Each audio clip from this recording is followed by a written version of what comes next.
L'appareil assurait la liaison au Rio de Janeiro-Paris. Il avait quitté le Brésil hier soir à minuit, heure française, et devait atterrir à Roissy en fin de matinée. On fait tout de suite un point précis sur les derniers éléments avec Claude Sampère. À Roissy, il y a moins d'une heure, une simple annonce au haut-parleur au terminal 2 annonce la disparition du vol AF 445. Attendant l'arrivée du vol Air France 447 en provenance de Rio, devient devoir se présenter au comptoir d'information Air France, situé niveau arrivée du terminal 2E. Le vol en provenance de Rio devait atterrir à 11h10. Il est d'abord annoncé en retard. Toutes les familles sont immédiatement prises en charge par la cellule médicale de l'aéroport de Roissy, assistée de psychologues. L'avion, un A330, avait décollé tout à fait normalement de Rio de Janeiro hier soir vers 19h. Il se dirigeait vers Paris, l'aéroport de Roissy-Charles de Gaulle. Il devait arriver en fin de matinée. À bord, 216 passagers et 12 membres d'équipage. Selon les toutes dernières informations, c'est vers 3h30 ce matin, heure française, que pour une raison inconnue, l'avion a disparu des écrans radars. À ce moment-là, l'avion avait déjà effectué plus de 3 heures de vol et il se trouvait quelque part au-dessus de la mer. Selon certaines informations, le pilote aurait signalé peu avant qu'il traversait une zone de très forte turbulence. Cette information est capitale. A priori, pas question pour le moment d'évoquer un détournement ou une explosion à bord. Il semblerait que l'on soit en face d'un terrible accident.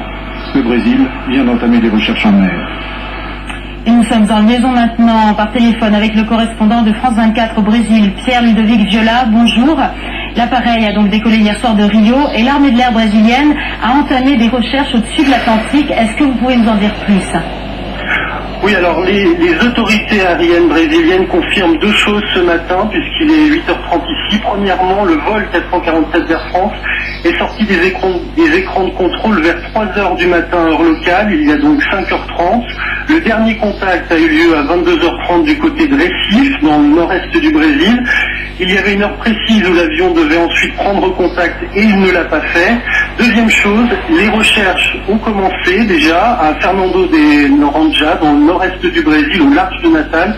C'est confirmé là aussi par les autorités aériennes brésiliennes. Par ailleurs, les premières familles de passagers sont arrivées à l'aéroport international de Rio, des familles qui sont en pleurs. Une cellule de crise a été ouverte à l'aéroport. Enfin, les télévisions brésiliennes donnent en boucle les deux numéros de téléphone d'Air France. Pas d'informations pour l'instant, en revanche, sur les nationalités des passagers.